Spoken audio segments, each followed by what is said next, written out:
Les hommages se multiplient en Israël.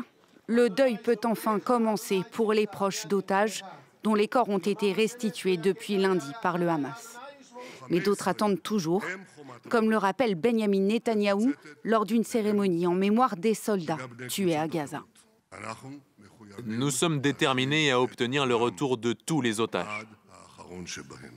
La veille, dans un communiqué, le ministre de la Défense avait mis la pression sur le groupe islamiste.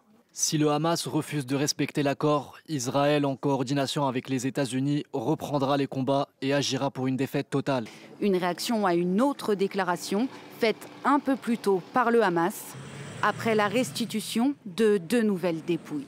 Le Hamas a rempli son engagement au titre de l'accord en remettant tous les prisonniers israéliens dont il avait la garde, ainsi que les corps auxquels il a pu avoir accès. L'accord de cessez-le-feu conclu entre Israël et le Hamas mentionnait un retour de tous les otages, vivants ou morts, en possession du groupe islamiste dans les 72 heures suivant la signature, ainsi que toutes les informations relatives à la localisation des otages morts restants.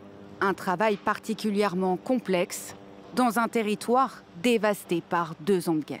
C'est un processus horrible, j'ai presque honte d'en parler, mais ils creusent vraiment. Il y a des zones où ils creusent et où ils trouvent beaucoup de corps.